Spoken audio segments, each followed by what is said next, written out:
अच्छे ध्यान देंगे।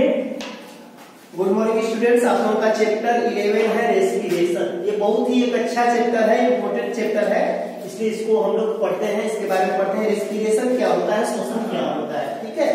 श्वसन का सभी सजीवों के लिए श्वसन का बहुत ही महत्वपूर्ण योगदान है। श्वसन का हमारे जीवन में, हमारे लाइफ के लिए श्वसन एक बहुत ही महत्वपूर्ण प्रक्रिया है, स्टेप्स है, इसलिए श्वसन को हम लोग को श्वसन के बारे में जानना जरूरी है। तो हम लोग यहाँ पे पढ़ते हैं all organism are made of small microscopic units called cells. कहने का मतलब कि सभी जीवों का शरीर एक छोटे छोटे इकाइयों से बना होता है, उन्हें हम कोशिका कहते हैं, ठीक है। What is cell? Cell is a small microscopic units of our body, मतलब कि हमारे शरीर की सबसे छोटी इकाइयां हैं, उन्हें कोशिका कहते हैं। A cell is the smallest structure and functional unit of an organism. और ये कोशिका क्या होती है कि हमारे शरीर की सबसे छोटी संरचनात्मक एवं कार्यात्मक इकाई होती है, ठीक है।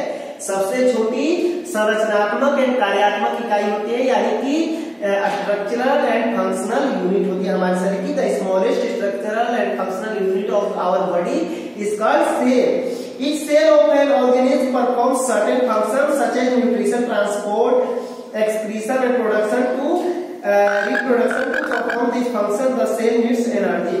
मैंने कहने का मतलब कि हमारे शरीर की ये जो सबसे छोटी इकाइयां हैं, हर एक इकाई के अंदर हर एक इकाइयां कुछ क्या करती है, कुछ क्रियाविधियां संपन्न करती हैं, कुछ क्रियाकलाप संपन्न करती हैं। मतलब कि हमारे शरीर की जो सबसे छोटी इकाइयां हैं, हर एक इन इकाइयों में क्या होता है, कुछ प्रक्रियाएं होती है। इस cell of an organism perform certain function, कुछ निश्चित प्रक्रियाएं संपन्न करती हैं हर एक कोशिकाएं। सच एज न्यूट्रिशन, जैसे कि पोषण हो गया, न्यूट्रिएंट्स को, जो पोषक तत्वों को ग्रहण करती हैं।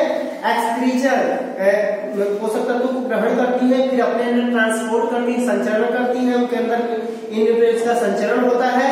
फिर क्या होता है, एक्सक्रीशन, जो पोषक तत्व है उनका एब्जॉर्प्शन, उनको द्वारा एब्जॉर्प्शन कर लिया जाता है, और उनसे एब्जॉर्प्शन करने के उपरांत जो अवांछित तत्व होते हैं उन्हें क्या किया जाता है, उन कोशिकाओं द्वारा बाहर किया जाता है। जो वांछित तत्व है, जो भी न्यूट्रिएंट्स हम भोजन में लेते हैं, तो हर एक शरीर के हर एक कोशिकाओं तक पहुंचता है, ठीक है। उन कोशिकाओं द्वारा उन न्यूट्रिएंट्स का उचित अमाउंट ग्रहण किया जाता है। वो ग्रहण करके उन कोशिकाओं के हर एक एकदम जो है छोटे से छोटे तंतु तक पहुंचता है, उसका भाग उनके अंग तक पहुंचता है। फिर उसके बाद क्या हो जाता है कि अवांछित तत्व का उनके द्वारा मतलब एक्सक्रीशन किया जाता है। उनके अंदर कुछ प्रक्रियाएं होती हैं जिनके द्वारा कुछ अवांछित तत्व निकलते हैं, उनमें से वो शरीर से बाहर किए जाते हैं, हर एक कोशिकाओं के द्वारा, हर एक कोशिकाओं के द्वारा बाहर किए जाते हैं। और जब इंक्लूड हो जाता है, एक जगह एकत्रित हो जाता है, तो हमारे शरीर के द्वारा उसे बाहर किया जाता है। एंड रिप्रोडक्शन, और फिर उसके उपरांत क्या होता है, प्रजनन होता है। To perform this function the cell needs energy. इन सारी प्रक्रियाओं को संपन्न करने के लिए हमारे शरीर के हर एक कोशिकाओं को एनर्जी की आवश्यकता होती है, ठीक है। This energy stored in food, यह एनर्जी क्या होता है, तो भोजन में संचित होता है। जो भोजन हम लोग लेते हैं, हमारे शरीर की कोशिकाओं को ऊर्जा जो है, जो भोजन हम लोग लेते हैं उसी के फॉर्म में पहुंचता है, ठीक है। Our cells take energy in the form of food, भोजन के रूप में ऊर्जा को ग्रहण करती हैं, which is release respiration. Therefore, all living organisms respire to get energy from food. Which, और वो ऊर्जा जो है भोजन को, जो कोशिकाएं भोजन द्वारा लेती हैं, वो रेस्पिरेशन, श्वसन की प्रक्रिया द्वारा रिलीज होता है। Therefore, all living organisms respire to get energy from food. इसलिए सभी जीवित प्राणियों को जो भोजन हम लोग करते हैं उससे ऊर्जा प्राप्त करने के लिए श्वसन आवश्यक है, ठीक है। जो हम लोग भोजन लेते हैं, तो जो भोजन हम लोग लेते हैं उससे ऊर्जा की प्राप्ति के लिए श्वसन आवश्यक है। ड्यूरिंग ब्रीथिंग, श्वसन के दौरान, सांस लेने के दरमियान, वी ब्रीथ इन ऑक्सीजन, क्या करते हैं हम लोग श्वसन में ऑक्सीजन को अंदर शरीर के अंदर ग्रहण करते हैं। And breathe out carbon dioxide, और कार्बन डाइऑक्साइड को शरीर से बाहर निकालते हैं। The air we breathe in is transported to all parts of the body and ultimately to each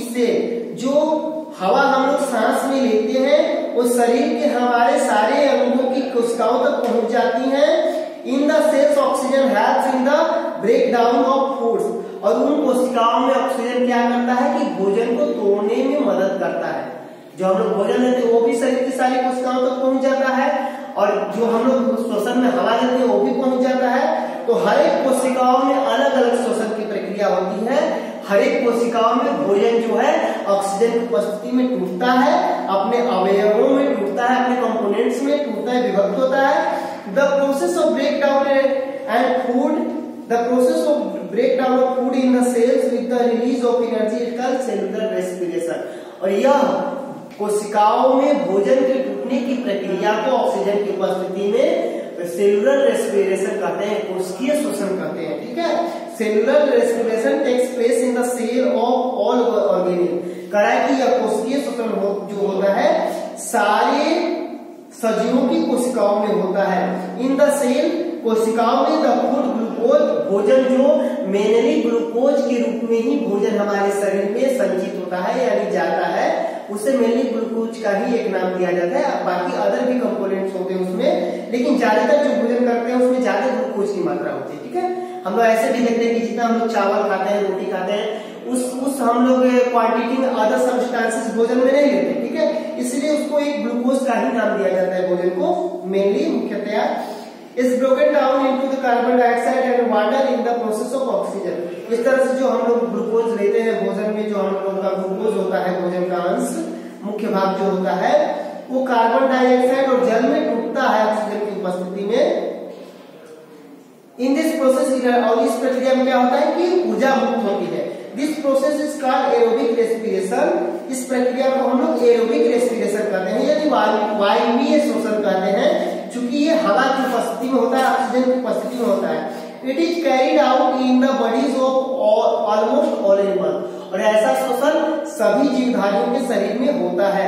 तो वायवीय श्वसन में क्या होता है, एरोबिक रेस्पिरेशन में क्या होता है कि यह ऑक्सीजन की उपस्थिति में होता है, और इसमें यह ऑक्सीजन की उपस्थिति में होता है, इसलिए इसे हम लोग एरोबिक रेस्पिरेशन का नाम देते हैं यानी कि वायवीय श्वसन कहते हैं। तो इसमें ग्लूकोज जो होता है, ग्लूकोज क्या होता है, in the presence of oxygen, in the presence of oxygen, oxygen की उपस्थिति में ग्लूकोज क्या होता है, कार्बन डाइऑक्साइड और जल में टूटता है। कार्बन डाइऑक्साइड प्लस वाटर, और क्या होता है इसमें एनर्जी, ऊर्जा मुक्त होती है। यही ऊर्जा हमारे शरीर के सारी कोशिकाओं तक पहुंचती है, जिससे सारी कोशिकाओं में जैविक प्रक्रियाएं संपन्न होती है। ठीक है, जो भी ट्रांसपोर्टेशन, एक्सक्रीशन, जो भी है अदर प्रक्रियाएं संपन्न होती है, माने कोशिकाएं जीवित रहती हैं और ये अपनी जैविक प्रक्रियाएं करते रहते हैं, संपन्न करते रहते हैं। तो ये रेस्पिरेशन हवा की उपस्थिति में होता है, इसलिए इसे नाम दिया जाता है एरोबिक रेस्पिरेशन। इसे नाम दिया जाता है एरोबिक रेस्पिरेशन। इसे एक टर्म दिया जाता है, एक नाम दिया जाता है एरोबिक रेस्पिरेशन। चूंकि यह ऑक्सीजन की उपस्थिति में होता है, ऑक्सीजन का है, यू कहे इसे हम लोग ऑक्सीजन या एयर हम लोग कह सकते हैं। ठीक है, ये एयर के प्रेजेंस में होता है, इसलिए एरोबिक रेस्पिरेशन से नाम दिया जाता है। और कभी कभी हमारे शरीर की कोशिकाओं में कभी कभी ऐसा भी होता है कि ऑक्सीजन की बिना उपस्थिति में रेस्पिरेशन की प्रक्रिया संपन्न होती है, यानी कि ऑक्सीजन की बहुत कम उपस्थिति होती है, यानी हम लोग की नहीं की मात्रा में नगण्य उपस्थिति होती है। तो उस स्थिति में भी कभी कभी कोशिकाओं में श्वसन की प्रक्रिया हो जाती है, संपन्न होती रहती है हमारे शरीर की कोशिकाओं में, क्योंकि कोशिकाओं में श्वसन की प्रक्रिया संपन्न नहीं होगी तो कोई भी जीव मर जाएगा। ठीक है, डाई हो जाएगा। तो उस ऑक्सीजन की कम आपूर्ति रहती है तो भी श्वसन की प्रक्रिया होती रहती है, तो वहां ऑक्सीजन की बहुत कम आपूर्ति रहती है, नगण्य मात्रा में आपूर्ति रहती है, इसलिए उसे हम लोग अनएरोबिक रेस्पिरेशन का नाम देते हैं, एरोबिक रेस्पिरेशन का नाम देते हैं। तो यहाँ हम लोग इसको देखते हैं, some organism such as yeast and some bacteria can live without oxygen in their cells, यानी कि कुछ जीव ऐसे भी होते हैं जो कि यानी ऑक्सीजन की उनके शरीर में ऑक्सीजन की बिना उपस्थिति के भी जीवित रहते हैं, glucose is broken into alcohol and carbon dioxide without oxygen to give energy. इनके शरीर में क्या होता है कि ग्लूकोज जो होता है कार्बन डाइऑक्साइड और अल्कोहल में टूटता है। This process is called anaerobic respiration. इस प्रक्रिया को हम लोग एनारोबिक रेस्पिरेशन कहते हैं। The amount of energy give out in anaerobic respiration is much less then in aerobic respiration. और यह जो है अवायवीय श्वसन यानी एनारोबिक रेस्पिरेशन में जो ऊर्जा की मात्रा मुक्त होती है वो वायवीय श्वसन की अपेक्षा कम होती है। ठीक है, तो इस तरह हम लोग देखें हमारे शरीर में भी कभी कभी जब हम लोग क्या करते हैं, कभी कभी जब हम लोग करते हैं कि जब हम लोग तेज दौड़ने लगते हैं या कभी हम लोग ज्यादा तेज एक्सरसाइज करते हैं या कोई वैसा कार्य करते हैं जिसमें हमारे शरीर की कोशिकाएं बहुत तीव्र गति से मतलब कि कार्य करती हैं, जिसमें शामिल रहती हैं तीव्र गति से सारी कोशिकाएं, तो उस स्थिति में क्या होता है कि हमारे शरीर में ब्लड का सर्कुलेशन बहुत तेज होता है। हमारे शरीर की कोशिकाएं बहुत तीव्र गति से ब्लड पंप होता है हमारे शरीर में। ऑक्सीजन की आपूर्ति हमारे शरीर को ऑक्सीजन की आवश्यकता बहुत ज्यादा होती है और जो हम श्वसन में ऑक्सीजन लेते हैं वो उतना मात्रा में नहीं पहुंच पाता। तो कुछ शरीर की कोशिकाएं उस स्थिति में क्या करती हैं कि एनारोबिक रेस्पिरेशन करती हैं। ठीक है, यानी कि बिना ऑक्सीजन की नगण्य मात्रा से ही श्वसन की प्रक्रिया अपना वो संपन्न करती हैं। तो वो भी हमारे शरीर में उस स्थिति में अवायवीय श्वसन होता है, जैसा कि यहाँ दिया है। Our muscles cells can also respire anaerobically but only for a short duration. मतलब अल्प अवधि के लिए, ऐसा अल्प अवधि में ही संभव है क्योंकि ऐसा एनारोबिक रेस्पिरेशन हमारे शरीर में लंबे समय तक संभव नहीं है। ऐसा तब होता है जब शरीर को हम लोग कोई मतलब कि फास्ट कार्य करते हैं, तेज गति से कोई कार्य करते हैं, तो उस अवधि में हमारे शरीर को जो है ऑक्सीजन की आपूर्ति कम हो पाती है। तो क्या होता है कि शरीर की कोशिकाएं उस नगण्य ऑक्सीजन की मात्रा से ही अपनी श्वसन की प्रक्रिया को संपन्न रखे रहती हैं, जिसे हम लोग एनारोबिक रेस्पिरेशन कहते हैं। उसके उपरांत जब ऑक्सीजन की पूरी आपूर्ति होती है तो फिर अपना वो वायवीय श्वसन मतलब कि करने लगते हैं। ठीक है, तो यहाँ हम लोग ये एनारोबिक रेस्पिरेशन को हम लोग देखेंगे। एनारोबिक रेस्पिरेशन में क्या होता है कि जो कि एनारोबिक रेस्पिरेशन जो हम लोग देखें कि ईस्ट में होता है, जैसा कि खमीर में होता है या अन्य कुछ ऐसे भी जीव होते हैं जिनमें कि एनारोबिक रेस्पिरेशन होता है। तो एनारोबिक रेस्पिरेशन जो होता है in the absence of oxygen होता है। इसमें भी ग्लूकोज टूटता है क्योंकि हम लोग भोजन जो लेते हैं उसको मेनली ग्लूकोज का उसमें ज्यादातर भाग होता है, इसलिए बार बार ग्लूकोज के नाम का ही जिक्र होता है। In the absence of oxygen यहाँ हम लोग बोलेंगे, ऑक्सीजन की अनुपस्थिति में यह प्रक्रिया होती है। In the absence of oxygen या एयर हम लोग बोल सकते हैं, ऑक्सीजन और एयर। तो इसमें क्या होता है, इसमें अल्कोहल में टूटता है। अल्कोहल भी एक कार्बनिक अवयव ही होता है, अल्कोहल में टूटता है और एक कार्बन डाइऑक्साइड में टूटता है, कार्बन डाइऑक्साइड, और ऊर्जा इसमें भी मुक्त होती है, जिसके चलते सजीवों का शरीर जैविक प्रक्रिया संपन्न करते रहता है। अब हम लोग यही देख रहे थे कि हमारे शरीर में भी कभी कभी एनारोबिक, कुछ तो जीवों की अनुकूलन ही भी वैसा होता है कि मतलब कि ऑक्सीजन की उपस्थिति उनके शरीर में बहुत कम होती है, जिसके चलते उनके अंदर एनारोबिक रेस्पिरेशन होता है। और हमारे शरीर में भी कभी कभार एनारोबिक रेस्पिरेशन होता है, जैसा कि हम लोग पढ़े कि कभी हम लोग फास्ट रनिंग करते हैं तो हमारे शरीर में उस समय क्या होता है कि बहुत कम समय के लिए, शॉर्ट ड्यूरेशन के लिए, अल्प अवधि के लिए ऑक्सीजन की डेफिशिएंसी हो जाती है, कमी हो जाती है। और कमी हो जाती है ऑक्सीजन की, पर शरीर की कोशिकाओं को कार्य करना जरूरी है, क्योंकि इस कोशिकाएं कार्य नहीं करेंगे तो हम लोग का बॉडी डेड हो जाएगा, शरीर मृत हो जाएगा। ठीक है, हम लोग मतलब कि हम लोग में लाइफ खत्म हो जाएगा, जीवन की प्रक्रिया समाप्त हो जाएगी। तो क्या होता है कि हमारी कोशिकाएं हमें समय देती हैं, यानी कि वे अवायवीय श्वसन के माध्यम से हमारे जैविक प्रक्रियाओं को संपन्न रखे रहती हैं। Energy is high but the supply of oxygen to produce energy limited. उस समय क्या होता है कि हमारे शरीर को during cycling, fast running, heavy exercise, heavy weight lifting, the demand for oxygen is high. उस समय हमारे शरीर को ऑक्सीजन की मांग बहुत ज्यादा होती है, but the supply of oxygen to produce the energy limited. लेकिन ऑक्सीजन की आपूर्ति जो कि ऊर्जा को मुक्त करने के लिए या ऊर्जा को पैदा करने के लिए उत्पन्न करने के लिए ऑक्सीजन की जो आपूर्ति होती है उस दरमियान कम होती है। Then anaerobic respiration takes place in the muscle, तो उस समय क्या हमारी मांसपेशियों में अवायवीय शोषण की प्रक्रिया होती है to fulfil the demand of energy, उस ऊर्जा की मांग को पूरी करने के लिए। और इस अवायवीय शोषण में क्या होता है, जो हमारे शरीर में इन हेवी एक्सरसाइजेज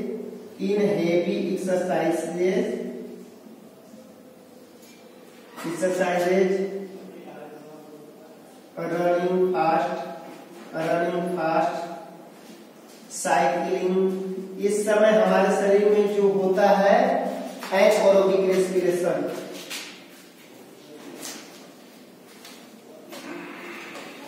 एनारोबिक रेस्पिरेशन,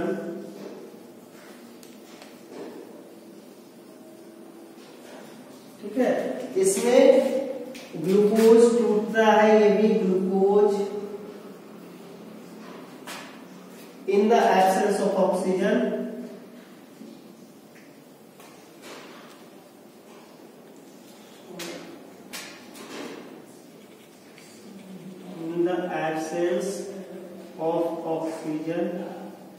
या यूं कहें एयर, ठीक है। लैक्टिक एसिड प्लस एनर्जी क्या बनाता है, lactic acid plus energy, acid plus energy. तो इस तरह से हम लोग का होता है जब हम लोग कोई एक्सरसाइज करते हैं या रनिंग करते हैं, वेट लिफ्टिंग करते हैं। Muscles are cramped after heavy exercise due to respiring anaerobically muscle cells. The partial breakdown of glucose produces lactic acid, ठीक है। यानी कि मांसपेशियां क्या होती है, क्रैम्प्ड होती हैं, सिकुड़ती हैं आफ्टर हैवी एक्सरसाइज, संकुचित होती हैं यानी सिकुड़ती हैं, फैलती हैं due to respiring anaerobically muscle cells. The partial breakdown of glucose produces lactic acid. और हम लोग का शरीर में जो भोजन हम लोग लिए रहते हैं उसका वो जो होता है भोजन जो मेनली ग्लूकोज के रूप में हमारे शरीर में संचित होता है, वो क्या होता है लैक्टिक एसिड में टूटता है और हमारे शरीर की कोशिकाओं को ऊर्जा मिलती है। The accumulation of lactic acid causes muscles cramps, और यह लैक्टिक एसिड का जो है निर्माण जो है हमारे शरीर की मांसपेशियों को फिर वही मतलब कि क्या करता है, वो हमारी एनर्जी देता है, ठीक है, ऊर्जा देता है हमारे शरीर की मांसपेशियों को, फिर से वो स्फूर्ति देता है, ठीक है। फिर मांसपेशियां कार्य करते रहती हैं। We get differ from cramp after a hot water bath और मैसेज विथ ऑयल। करेक्ट, हम लोग की मांसपेशियां क्या होते हैं, एक अलग तरह का अनुभव महसूस करती हैं जब क्या हम लोग हॉट वाटर बाथ करते हैं, गर्म पानी से नहाते हैं, या मैसेज विथ ऑयल, या हम लोग को मतलब तेल से मैसेज हो, मतलब कि मालिश हम लोग को हॉट वाटर से या और तेल से करते हैं तो हम लोग अलग तरह का अनुभव होता है, या तेल से मैसेज करते हैं, मसाज करते हैं। तो the increase in the supply of oxygen break down the lactic acid completely into carbon dioxide and water. इस मतलब प्रक्रिया के दौरान भी जब हम लोग जैसे कि हॉट बाथ और massage increase the blood circulation and supply of oxygen to the muscle cells also increase. करा कि जब हम लोग गर्म पानी से नहाते हैं या मालिश करते हैं, ठीक है, तो उस दरमियान भी क्या होता है कि इंक्रीज, उस दरमियान भी ब्लड का सर्कुलेशन तेज हो जाता है and supply of oxygen to the muscle cells also increase. और उस समय क्या होता है कि ऑक्सीजन की सप्लाई हम लोग की शरीर की कोशिकाओं को तेज होती है। The increase in the supply of oxygen break down the lactic acid completely into carbon dioxide and water। और इस प्रक्रिया में क्या होता है कि यह जो ऑक्सीजन का सप्लाई जो होता है यह हमारे शरीर की क्या जो है ये ग्लूकोज को क्या है करता है कि लैक्टिक एसिड यह क्या करता है कि हमारे शरीर में जो लैक्टिक एसिड संचित होता है उसको कार्बन डाइऑक्साइड और मतलब वाटर में पूरी तरह पूर्णतः तोड़ता है। अब हम लोग को डिफरेंसेस पढ़ना है सेलुलर रेस्पिरेशन और कंबस्शन के बारे में, यानी कि हम लोग को कोशिकीय श्वसन और दहन के बारे में हम लोग को अंतर पढ़ना है। तो सेलुलर रेस्पिरेशन और कंबस्शन के डिफरेंस को हम लोग देखते हैं। सेलुलर रेस्पिरेशन का कोशिकीय श्वसन जो होता है कि स्लो प्रोसेस या एक धीमी प्रक्रिया प्रक्रिया होती है, but combustion is a fast process. लेकिन जो कोशिकीय दहन होता है, कोशिकाओं के अंदर जो दहन की प्रक्रिया होती है, ये तीव्र प्रक्रिया होती है। It's occurs at body temperature. की प्रक्रिया क्या होती है, यह हमारे शारीरिक तापमान पर होती है, यानी कि शरीर के तापमान के बिंदु पर ही होती है, नियत बिंदु पर ही होती है। But it occurs at high temperature. लेकिन हमारे शरीर के अंदर जो दहन की प्रक्रिया है, उसकी दहन की प्रक्रिया जो है वो उच्च तापमान पर होती है। यानी कि कोशिकीय श्वसन की प्रक्रिया बॉडी टेम्परेचर पर ही होती है। जो एक मानव शरीर का जो है बॉडी टेम्परेचर एक है 37 डिग्री सेल्सियस, जो मानव शरीर का है, जो नॉर्मल बॉडी टेम्परेचर हमारे शरीर का है, normal body temperature 37 degree Celsius, ठीक है। उसी पर कोशिकीय श्वसन की प्रक्रिया होती है। लेकिन कंबस्टन दहन की प्रक्रिया तेज तापमान पर होती है, यानी हाई टेम्परेचर पर होती है, तेज तापमान पे। It occurs only in living cell. जो है कोशिकीय श्वसन की प्रक्रिया जीवित कोशिकाओं में ही होती है, but it can occur anywhere. लेकिन दहन की प्रक्रिया क्या होती है, कहीं भी हो सकती है। यानी कि कोशिकीय श्वसन और दहन में यही अंतर है। हम लोग देखते हैं कि कोई भी चीज इतना जल्दी नहीं जलता, उसके लिए उच्च तापमान की आवश्यकता होती है, जबकि हमारे कोशिकाओं को श्वसन के लिए ज्यादा तापमान की आवश्यकता नहीं है। ये बॉडी टेम्परेचर पर ही संपन्न हो जाती है दहन की प्रक्रिया, ठीक है। दहन कहीं भी हो सकता है, लेकिन कोशिकीय श्वसन हमारे शरीर की कोशिकाओं में ही होता है। तो हम लोग को श्वसन और दहन में अंतर पढ़ना है, ठीक है, यहाँ पे समझना है। तो पहला कह रहा है कि श्वसन जो है एक मंद प्रक्रिया है, जबकि दहन एक तीव्र प्रक्रिया है। श्वसन एक मंद स्लो प्रोसेस है, जबकि दहन एक फास्ट प्रोसेस है। श्वसन की प्रक्रिया शारीरिक तापमान पर ही, शरीर के तापमान पर ही संपन्न हो जाती है, जबकि दहन के लिए उच्च तापमान का होना जरूरी है। श्वसन की प्रक्रिया जीवित कोशिकाओं में होती है, श्वसन की प्रक्रिया जीवित कोशिकाओं में होती है, जबकि दहन की प्रक्रिया कहीं भी हो सकती है। रेस्पिरेशन और कंबस्टन में अंतर हम लोग को पढ़ना है। कंबस्टन डिफरेंसेस हम लोग डिफरेंसेस देख रहे हैं, ठीक है। दहन की प्रक्रिया कहीं भी हो सकती है। फिर in this process energy is release. श्वसन की प्रक्रिया में भोजन के अवयव टूटते हैं तो ऊर्जा मुक्त होती है। यहाँ हम देखें हर प्रक्रिया में श्वसन में ऊर्जा मुक्त हो रही है, जबकि दहन में क्या होता है, in this process energy is release in A form of light and heat. दहन की प्रक्रिया में जो ऊर्जा मुक्त होती है वो प्रकाश और उष्मा के रूप में मुक्त होती है, जबकि श्वसन की प्रक्रिया में ऊर्जा मुक्त होती है slowly and stored in cell. मतलब कि धीमी गति से ऊर्जा मुक्त होती है और शरीर की कोशिकाओं में क्या होती है, जमा हो जाती है, संचित हो जाती है, ठीक है। इस तरह से हम लोग देखें कि आप लोग के इस दोनों तरफ से दो चार्ट बना के